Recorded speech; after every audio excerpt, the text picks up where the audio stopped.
लेकिन एक बात मैं आपको बता दूं कि आप इतना कुछ होने के बाद पीछे मैं नहीं हटता, ठीक है ना। अगर मैंने एक बात, जब मैं वीडियो बनाने लगा था, ये एक्सपोज करने लगा था, तब हमने आपस में बैठ के ये सारे मामला को तय किया था कि यार अगर पीछे हटना है तो ये वीडियो नहीं डालनी, ठीक है। जिन्ना साढ़े च पानी है फिर असी जरा आपकी चल मेरे बाप को करंट लगाया है, उठाया है, मारा है, मैं अपने प्यो का नहीं जे हुण मैं पिछे हट जावां ते एग्जैक्ट 3 दिन बाद ओदी झोली च बैठा ते ओदी झोली च बैठा पुलिस से FIA से। अच्छा, ठीक है, तो मेरे बारे में चला तुम भी FIR दो, तुम भी केस करो, सबको पता है। ठीक है। कहता कि भाई नानी वाले को पावर दिखानी होगी पूरे पाकिस्तान को, अब नानी वाला सामने आएगा, मैं रजब और तुम चलते हैं, हम लोग जाके सुलह कराते हैं। रजब, अच्छा सही बताऊं तो रजब भी इस बात पे एग्रीड था। रात को 2-2:30 बजे मैंने को मैसेज किया, उसमें मैंने सब बताया, इसमें मैंने कहा कि भाई हर चीज़ लगती है कहीं साइड पे लग जाए, चैनल बढ़ता है वो बढ़ जाए, कोई मसला नहीं है, मैं तेरे साथ खड़ा हूँ। अगर हमने इकट्ठा किया है लॉन्च तो मैं तेरे साथ। हाँ, ये काम ना करी कि तू जाके माफ़ी मांग रहा है या किसी के साथ जाके कॉम्प्रोमाइज़ कर रहा है, क्योंकि तेरा बनता नहीं। तो मैंने कहा भाई हर चीज़ कहीं बढ़ती बढ़ जाए, मैं अल्हम्दुलिल्लाह मैन ऑफ वर्ड्स हूँ, मैं अपनी ज़ुबान पर खड़ा रहूँगा। सिर्फ ये ना कहीं कि आओ जी चलें और फलाने बंदे से माफ़ी मांग के आते, मैं कहा ये काम नहीं होना, बैक ऑफ वाला काम मेरे अंदर नहीं है। मेरा चैनल बढ़ जाए, लुट जाए, व्यूअरशिप मर जाए, तो बनौदुल्ला अल्लाह की ज़ात ना चाहे तो ये काम हो नहीं सकता। लेकिन अगर हो गया तो मैं फिर भी नहीं जानना कि हाँ जी आज मैं आ गया हूँ, मेरे साथ पॉडकास्ट कर लो, मुझे माफ़ कर दो। मैं अभी अल्लाह को हाजिर नाजिर करके मैं आपको ये बात बोल रहा हूँ ऑन पॉडकास्ट कि भाई मैंने नदीम को नहीं बोला कि वो किसी को भी जाके मैसेज करे। और रही बात वो नदीम बेचारे की, हर दफ़ा उसको काम कहने वाला डक्की साहब होते हैं, इसको मारते, इसको फलाना, इसको धमकाना, जब वो यारी दोस्ती निभाता है, वो इम्प्लीमेंट चीज़ों को कर लेता है, तो ये हमेशा बैक ऑफ करता है। ऐसे करके मतलब बात की थी ये नानी वाला की पावर क्या है और ये नानी वाला को कैसे यूज़ करता है, इसने बताया था किस्सा, वो मैं बताया था, थोड़ा लंबा है शाम भाई, ठीक है सुन लिएगा। बेसिकली ये हुआ था कि इसके भाई के साथ किसी ने स्कैम कर दिया था शायद आईफोन वगैरह का, तो अब वो कॉल वॉल नहीं उठा रहा था, तो इसने नानी वाला को बोला कि जो है तू ये कॉल वॉल नहीं उठा रहा और ये सीन है। तो नानी वाले ने कहा नंबर दे इसका, ये वो। इसके भाई को कॉल आई थी उस बंदे की अगले दिन सुबह। इसका भाई नीचे गया, इसका भाई फिर इसके भाई ने देखा वो बंदा खड़ा हुआ है दूर, काफ़ी दूर खड़ा हुआ है साइड वॉक के पास। वो आया साइड वॉक पे, उसने पैसे रखे और वो दूर हो गया। और डक्की मुझे बता रहा था कि उस बंदे की हालत ऐसी हुई थी, उसका मुंह सूजा हुआ था, ऐसा लग रहा था उसको कूटा है पकड़ के। तो पहले भी डक्की मतलब इनसाइड कामों में भी उसको यूज़ करता रहा है। और मुझे उसने खुद कहा था कि मतलब अगर तुझे कोई भी तंग कर रहा हो पंजाब में ना, अगर तुझे कोई भी तंग कर रहा हो या कुछ भी कर रहा हो ना, तो नानी वाला बेस्ट है, नानी वाला। डक्की भाई एक बहुत ही बड़ा मास्टरमाइंड था। पाकिस्तान एक ऐसी कंट्री है जहाँ पॉलिटिकल पावर का इस्तेमाल बहुत ही गलत तरीके से किया जाता है। हमारे जो मुतलका पुलिस स्टेशन है वहाँ पे भी किसी किस्म का इंदराज नहीं है, मतलब डायरेक्ट गुंडा करती हुई पुलिस आती है, CIA वाले आते हैं और मेरे घर में आकर तोड़ फोड़ शुरू कर देते हैं। यहाँ पे CCTV फुटेज डाल रहा हूँ मैं अपनी गली की, उसके बाद में CIA लाहौर मेरे घर में घुसती है, 30 से 40 लोग आते हैं और ये लोग मतलब मैं आपको फुटेज दिखा रहा हूँ कि ऐसे जैसे किसी दहशतगर्द को पकड़ने आते हैं, पूरे घर को तोड़ देते हैं, दरवाजे तोड़ने के बाद पूरे घर में एक एक चीज़ चेक करते हैं। पाकिस्तान की यूट्यूब कम्युनिटी अब एक नॉर्मल कम्युनिटी नहीं रही, बल्कि एक टॉक्सिक कम्युनिटी बन चुकी है, जहाँ पर एक दूसरे की गलती दूसरों पर थोपी जाती है, जहाँ पर फ्रीडम ऑफ स्पीच जैसी डाउन्स एग्जिस्ट नहीं करती। सच बोलने पर FIR का डर दिखाया जाता है, किसी का चैनल बैन करवाया जाता है, किसी वीडियो को स्ट्राइक दी जाती है, दूसरों को थ्रेट किया जाता है, मारने की धमकियाँ तक दी। आज की इस वीडियो में मैं जो बातें करूँगा वो किसी के खिलाफ या किसी के साथ होकर नहीं करूँगा, वो बातें होंगी रियलिटी वाली।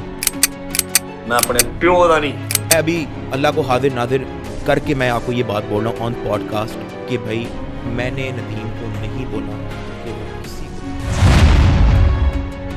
पाकिस्तान की यूट्यूब कम्युनिटी में एक नई गेम स्टार्ट हो चुकी है। पहले सिर्फ एक्सपोजिंग वीडियोस और नॉर्मल ड्रामास तक चलते थे, लेकिन अब बात FIR धमकियाँ। अगर एक क्रिएटर सच बोले तो उसको FIR का डर दिखाया जाता है, उसको धमकियाँ दी जाती हैं, उसके बाप को अरेस्ट करवा लिया जाता है। और जो लोग कल तक एक दूसरे के खिलाफ बोल रहे थे वो आज एक दूसरे के साथ मिलकर पॉडकास्ट कर रहे हैं। एंड ऑडियंस ये सब देखने के बाद बहुत ज़्यादा मैनिपुलेट हो रही है। उन्हें समझ ही नहीं आ रहा कि कौन झूठा और कौन सच्चा। उन्हें समझ ही नहीं आ रहा कि क्या सच क्या झूठ। क्या पाकिस्तान की कम्युनिटी में फ्रीडम ऑफ स्पीच मर चुकी है या ये किसी नई चीज़ की नई शुरुआत है? इस वीडियो को कंटिन्यू करने से पहले मैं ऑडियंस से मुखातिब होना चाहता हूँ। देखिए, सोशल मीडिया के एल्गोरिथम, वायरलिटी, ये सब एक तरफ, लेकिन ये चीज़ आपके कंट्रोल में है कि किस क्रिएटर को आप सपोर्ट करें और किस क्रिएटर को आप सपोर्ट ना करें। एक व्यूअर्स को ये चीज़ पता होती है कि अगला क्रिएटर क्रिंज दिखा रहा है या कुछ इन्फॉर्मेटिव चीज़ दिखा रहा है, तो क्रिंज क्रिएटर को फॉलो करने की बजाय बजाय आप ऐसे क्रिएटर्स को फॉलो करें जो आपको कुछ सिखाएं, कुछ बताएं, जिनको देखने के बाद आपको पॉजिटिव वाइब्स आए, आपको कुछ सीखने का मौका मिले। तलहा रिव्यूज़ का लक्की भाई के साथ एक पॉडकास्ट आता है।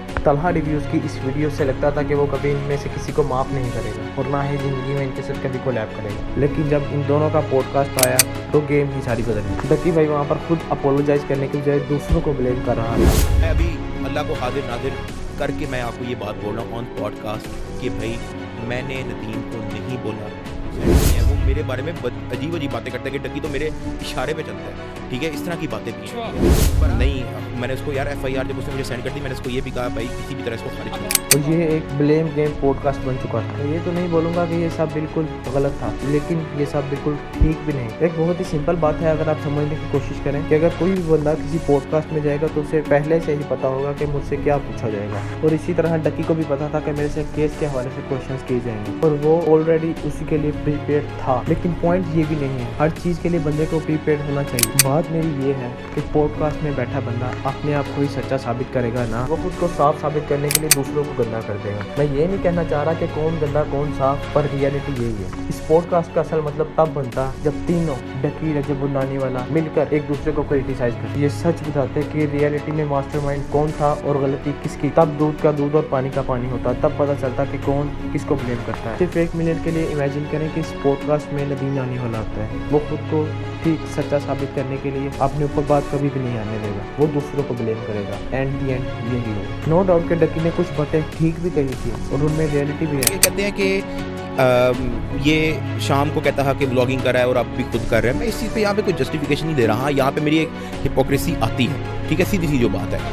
मैं यहाँ पे कोई जस्टिफिकेशन नहीं देने आया कि ये हम बैटिंग है तो ये मैं यहाँ मुझे पता है कि ये टोटली गलत है, ठीक है, अन इस्लामिक और मेरे ख्याल से पाकिस्तान में लीगल भी नहीं है। सही है, मैं दोनों हवाले से अगर मैं कहूँ तो we are in the wrong side, हम बैटिंग का ही डाल रहे हैं ना यार, ठीक है।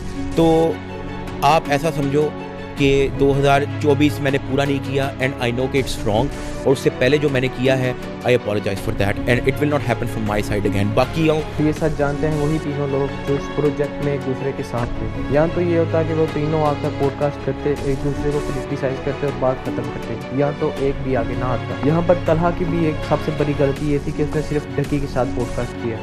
डक्की को चाहिए था कि वो सिर्फ पहले अपने चैनल पे अपोलोजाइज करता, उसके बाद तलहा के साथ पॉडकास्ट करता, जबकि इनकी पॉडकास्ट लाइव होने से पहले ही उसके क्लिप वायरल हो चुके थे। और डक्की के साथ साथ तलहा को भी लोगों की तरफ से हेट मिलना शुरू हो। जब एक बंदा कह रहा है कि कुछ भी हो जाए मैं पीछे नहीं हटूंगा, और 2-3 दिन बाद दोनों का हंसते हुए पॉडकास्ट आ रहा है, लोगों का दिमाग तो खराब होगा ही ना। और इसी बात पर तलहा को बहुत ज़्यादा हेट मिल रहा है। ऑडियंस को ये चीज़ बिल्कुल भी नॉर्मल नहीं लगी। उनको यही लगा कि ये सब एक मैनिपुलेट ड्रामा है जो कि सिर्फ व्यूज़ लेने के लिए चलाया गया। एंड नो डाउट ऑडियंस का ये शक करना बनता भी था। खैर उसके बाद तलहा को बहुत ज़्यादा हेट मिलना शुरू हो गया। मैंने वो पॉडकास्ट देखा और उसमें कुछ इतनी खास बातें थी भी नहीं। ये ब्लेम गेम, एक दूसरे को बुरा भला कहना। अगर इनकी जगह कोई और टिकटॉकर या यूट्यूबर होता तो वो इनको बुरा भला कहता, और यही काम इन्होंने किया, अपने आप को क्लियर करता, और वही काम डक्की ने किया। डक्की ने पूरी कोशिश की वो अपने आप को क्लियर करे, मगर बहुत सी बातों में डक्की आज तक अभी तक क्लियर नहीं हो पाया। एट द एंड इस वीडियो में आपसे ये नहीं बोलूँगा कि चैनल को सब्सक्राइब करें, लाइक करें, शेयर, ये वो। अगर आपका दिल माने तो लाइक कर दें, सब्सक्राइब कर दें अगर आपको वीडियो में कुछ अच्छा लगा, कुछ सीखने का मौका मिला।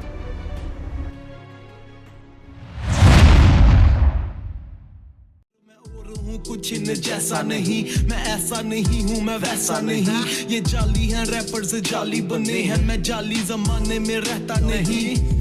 जो हूँ मैं वो ही दिखाता हूँ, बस जो नहीं वो मैं दिखाता नहीं। मैं यूट्यूब से भी कमाता, हलाल दिखावे से फैंस बनाता नहीं।